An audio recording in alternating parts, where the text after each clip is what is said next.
Hello and welcome to Straight Talk. I'm Ayşe Süberker. The situation in Syria is at its most dangerous in the nearly 9-year-long conflict. For years, the country has been a battleground between proxies where various terrorist groups have clashed, while opposition fighters have held out against multiple regime onslaughts. But now the conflict is escalating. The Syrian regime's recent airstrike in Idlib, which killed 33 Turkish troops, has been described as an act of war by Ankara. It takes the number of Turkish soldiers killed in Idlib this month alone to more than 50. Defense Minister Hulusi Akar says in retaliation, Turkey has struck at least 200 regime targets, including in Latakia, where a Russian airbase is located. And in Brussels, NATO has called on Russia and the Syrian regime to end the indiscriminate bombing of Idlib, where 1 million people have been driven from their homes since December. And as the humanitarian crisis in Idlib worsens, Turkey says it can no longer prevent Syrian refugees from crossing its borders towards Europe. Although Turkey has expressed its willingness to de-escalate tensions, it's unclear if Russia-backed Bashar al-Assad can be restrained from carrying out more attacks. Joining me now is Vehbi Baysan, who is an assistant professor at Haldun University here in Istanbul, and Tarek Cherkaoui, the head of TRT World Research Center. In Ankara, we have Murat Aslan, an associate professor at Hasan Kalyoncu University. Gentlemen, welcome to Straight Talk. It's good to have you here. This is a sad day. This has been a deadly month. Over 50 Turkish soldiers were killed in Idlib in February alone. And it is the greatest escalation we have seen so far since the start of the Syrian war. Vehbi, where does the conflict go now? Well, it is tragic, simply because, Turkey is the one tried to prevent any kind of massacre over civilians since August 2018, when actually air, land, and sea forces of Russia and the regime surrendered Idlib province to shell and finish this off. So they didn't really care how many people would be killed and civilians here. And Turkey started this initiative, Astana and Sochi, involving Iran. In fact, that produced some results. It was fruitful because they established de-escalation zones, which previously tried in other parts of the world and was successful. And Turkey volunteered to have these towers there to observe the mission and hopefully to keep this M5 motorway linking Aleppo, Homs, and Hama to Damascus, so the economic, all this trade and business would go on. So these posts are simply for observation, and in fact, they don't even have anything to defend themselves, let alone being an attack posts. And since early January, regime forces, and of course with the help of Russia, started attacking these posts and gaining territory in the pretext and the name of fight against terror. And as a result, as early as in February, they started actually attacking our soldiers there. They killed so many. And like yesterday's was the last blow. Again, these soldiers are not there to attack regime forces or to attack Russians. They are simply there, what their mission is, and they're guarding and manning the area. So that's in the military thing. If I have time to say two more sentences about the humanitarian crisis this conflict is producing, because according to the UN report last week, over 900,000 civilians already mobilized towards Turkey. Now, the rescuer, so-called regime, is saying nobody's running towards regime. I mean, look at it. They're trying to save their lives towards the Turkish border, and they're actually, some of them... So to whom the regime owes this courage? To whom? They're killing. They're simply killing, shelling civilians, and civilians has no trust for the regime because they're now portraying themselves the protectors of the civilians. And Russia is not restraining the regime. Yeah. Indeed. So, Tarek, what could you tell us about the timing of this blatant attack by the regime on Turkey? It came just a day before Turkey's deadline for the regime to draw behind Turkish observation posts, and also President Erdogan's statement in which he said there had been some favorable developments in Idlib. What's your take on that? Unfortunately, I think there is a correlation throughout history, especially recent history, between negotiations and escalation. Like you see, take any conflict in the modern time, whether, like, for example, America and Vietnam, or Russia or America in Afghanistan, you see that the moment the deal is near, the more escalation happens. Why is this correlation? Is usually because every party tries to, especially in this case, the Russians, they are trying to probe. It's a probing strategy whereby they try to see whether the other side is weak, whether there are weaknesses, whether, like, the civil society and the public opinion will tolerate, will have the appetite for this kind of continuation of the war, or on the contrary, it will lead to some kind of decrease in the negotiation patterns and negotiation ceilings that these parties are seeking. So we have to be careful about this, the timing. The timing is very, very critical. I think also the fact that, for example, the United States is busy with its elections, yes. You know, it's also encouraging for the Russian side. We also, to continue on my colleague here about the art of warfare that the Russian is doing. It's a blueprint of Chechnya. It's a remake of Chechnya war, which is about flattening the whole cities and expelling people to go on to other regions and other zones. And I think Turkey is now confronted with this situation whereby it cannot no longer tolerate this kind of dealings. And hence we are in this situation now, we are in this environment where everybody needs to come to its senses, and especially the Russian side, because it has crossed, I think, the limits. Do you believe it will come to its senses? I think they have built their blueprint on a different model. So if it's about Chechnya, Chechnya was a small republic within Russia. Now we are talking about something totally different. Chechnya was isolated. Now we're talking about Turkey. It's the second largest army in NATO. And it has a leader like Ramzan Kadyrov, right? Yes, exactly. All right, I want to go to Ankara, to Murat. Murat, Turkey said any further escalation would be responded to in kind. So moving forward, tell us about Turkey's further military actions. As you know, the current situation is really tense. Turkey had losses yesterday. And today there was a heavy shelling of both parties, either regime or Turkey, targeting each other or Syrian National Army. That means this escalation will continue in the coming day, and tomorrow is the last day that Turkey declared as the turning point that regime has to withdraw to socialize. So the escalation might be a kind of continuum, pending to the level of fire exchange. If there is another loss in the positions of Turkish soldiers, then the escalation will be heightened tremendously than expected.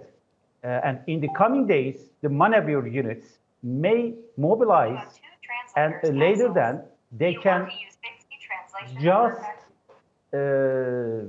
fight against each other. It's a probability. So we have to just expect an escalation based on not fire exchange, but also maneuver units, and it means actually a type of war in the region. So what can Turkey do to deter further attacks on the ground? Currently, Turkey employed unmanned aerial vehicles to prevent regime attacks, and destroyed individual tanks or individual units or some ammunition depots in depth. And in the coming day, I believe, if they identify further targets, I think Turkish army would really influence the region by means of heavy shelling. And pending to the diplomatic negotiations with Russians, Turkey may change the path.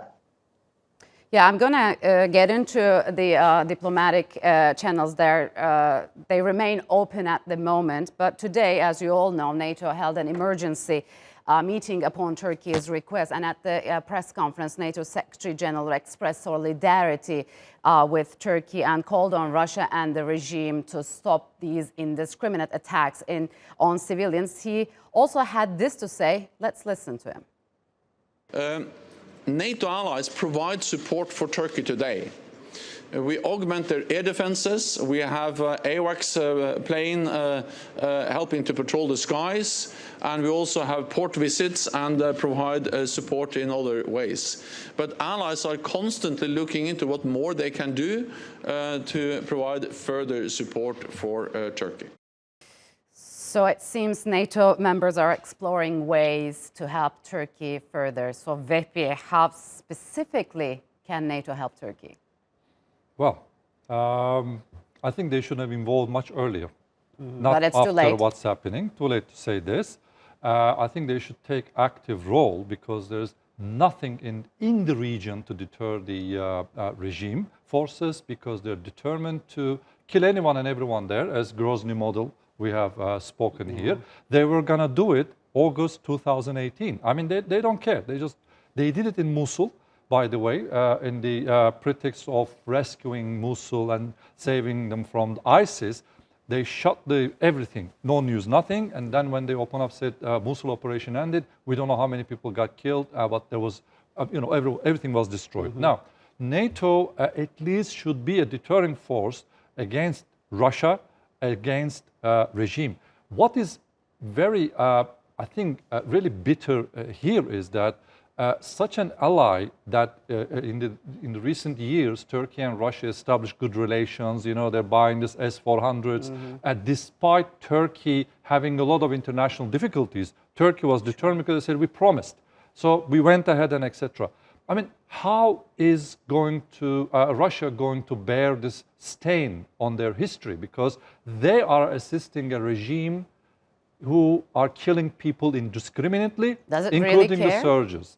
Russia better care because, I mean, this is unacceptable while you walk with someone as an ally for such a long time and saying that you're more humanitarian, all that, giving this image, and all of a sudden abandon all these and go and target soldiers. So do you think triggering the fifth article would help Turkey? Well, we hope much, but Turkey feels quite, has to handle everything by themselves in the region because whoever applies a policy there, in the end of the day, Turkey paying the price. Look, Russia has a certain policy, we like it or not, in Syria. Regime has a policy, but we already have 3.5 million refugees here, and possibly another 2 million will cross the borders. Yeah. And today I heard one of the international news agencies interviewing our Minister of Defense, Akar, saying that, what are you going to do when the humanitarian crisis behind your door, how come you don't open the gates? I mean, let us open the gates and the doors and let them all go to Europe. Even we carry them by airplanes. Why nobody's kind of taking initiative on that? Actually, many warned that Idlib would expose the contradictions between Turkey and Russia when it comes to Syria, so that because we all know that they back opposing sides in that war. So what is next for Turkey-Russia relations, Tarek? Well, I think to be completely pragmatic, I think they need, both sides will compartmentalize the issue. I think even though there is this escalation, but we have also to bear in mind that Turkey is actually preventing the Russian strategy from taking roots in Idlib. The last counter-offensive by the opposition in Sarakib, for example, which is the main strategic city on the crossroads of the M4, M5, has put all the plans of the Kremlin into water. So it's normal that they are also escalating to kind of send messages and strong messages. And I don't think both sides will abandon other diplomatic tracks. Maybe in Idlib it's kind of stalling right now, and I hope both sides will reach some sort of compromise. But I don't think we should go into an all-out escalation in every other compartment. By the way, Russia denies responsibility for the attack that killed 33 soldiers, saying the Turkish soldiers, Murat, shouldn't have been there. And it also said Turkey did not pass on the coordinates to Russia. But these are the exact words we heard from Russia after the killing of 8 Turkish soldiers a couple of weeks ago. What is your take on that? Then Russia does not have any technique or technology observing the ground. As you know, Turkish soldiers are moving on the roads and they can easily observe what is moving, on which type of vehicle, and in what direction. So I think it's ridiculous. They have to observe and identify who is where, and Russia is capable of that. Other than this capability, I know that Turkey and Russia exchange information, though Russia sometimes hesitates to share information about, where the Russian troops are. Maybe for the safety reasons, though, they have to share it, not to harm these Russian troops. But unfortunately, Turkey informed where the troops are and where the main observation posts are, and these troops that were hit yesterday were moving on a road and on Turkish vehicles with flags. Then I think it's not acceptable. Russian claims are totally not acceptable. So how difficult it is to find a middle ground given all these statements by Russia? You can interpret any type of event or argument in a different way if you have different interests. And if your objective is to do something other than the countering one, that means, yes, you claim something. I think the current picture indicates a kind of not compromise, but a confrontation on the table, because both sides totally refuse what both claims. What Turkey demands from the Russian side is that first suppress regime, have them withdraw to the Sochi lines, and establish a ceasefire based on the Sochi agreement.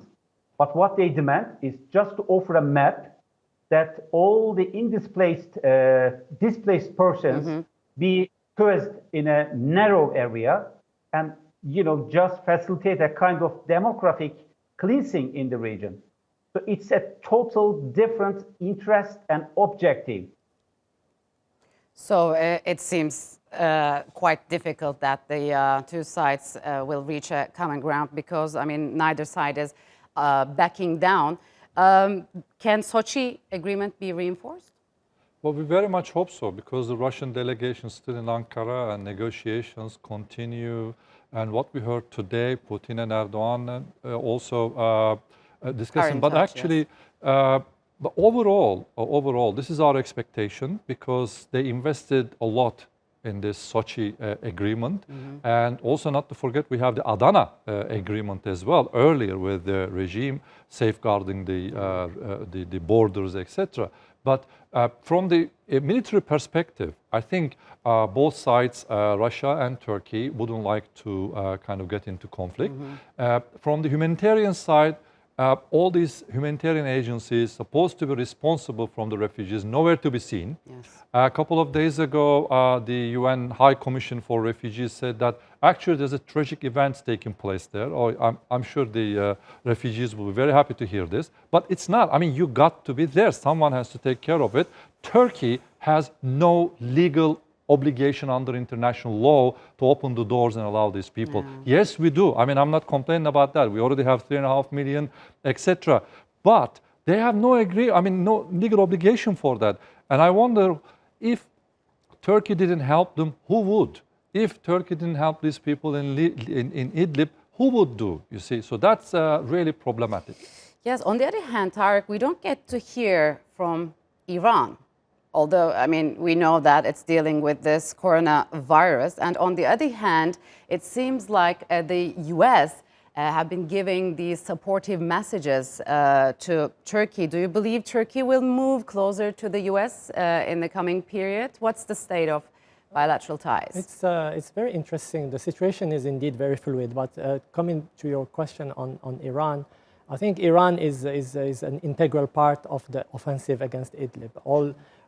Most of the troops actually on the ground are from the militias that are loyal to Iran in one way or another.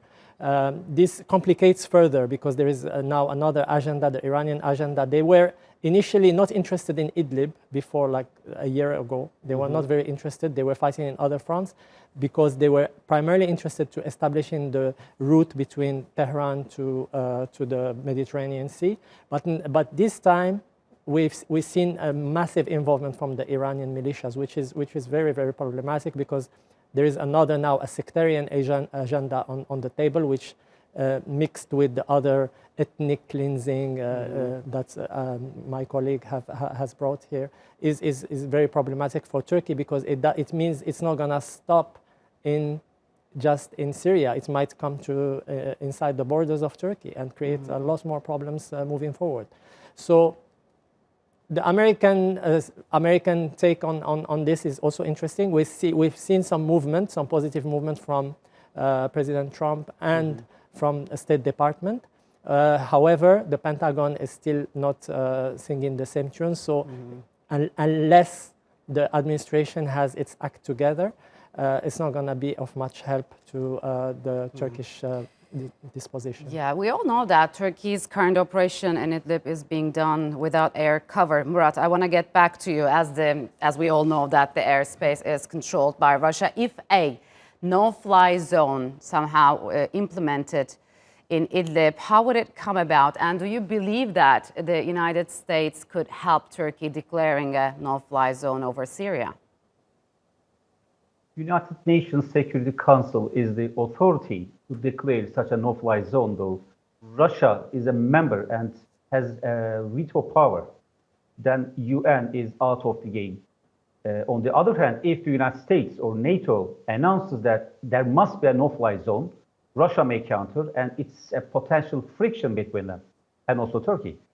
So I don't think that there will be a fly zone up on Idlib, but there may be some patrols, aerial patrols, just in the adjacent areas, or maybe Turkey may establish a kind of system to prevent aerial infiltrations around Idlib by establishing, or by just building even an aerial patrol system or air defense system, maybe by the support of the United States or NATO.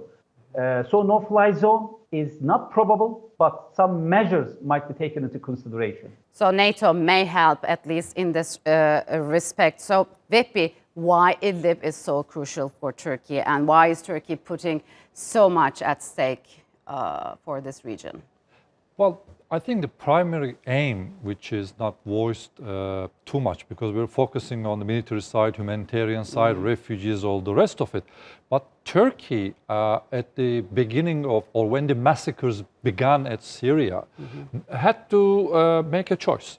Either you would support the regime, which already responsible killing more than 500,000 people, and half of the country, 11 million already under either refugee or displaced, or the opposition. Turkey chose to support opposition after really tried to help the regime.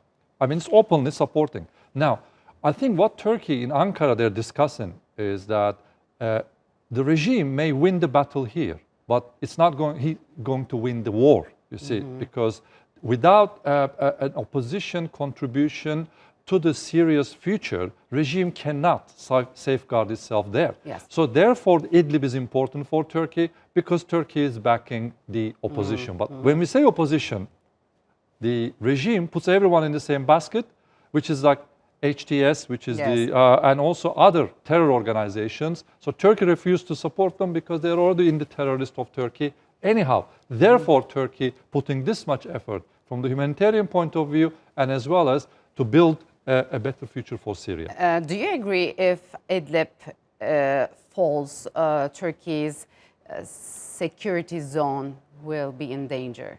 100%. I think any kind of lowering the ceiling right now and accepting the fait accompli in Idlib will endanger national security of Turkey. Not just because of the refugees, which is already a massive threat, but also because of the PKK-PYD establishment with its organic roots to the Assad regime. As we know, it has been created in an environment where Assad has enabled this threat, and it's going to be much more lethal moving forward if they can have roots in Idlib. I'm afraid we're out of time. Murat, thank you very much for joining us from Ankara, and thank you very much for being here with me on the set. And that's all for this edition of Straight Talk with me, Ayşe Süberker. If you've got any comments, do share them with us on Twitter with the hashtag Straight Talk. Also, don't forget to subscribe to our YouTube channel. Until next time, take care and goodbye.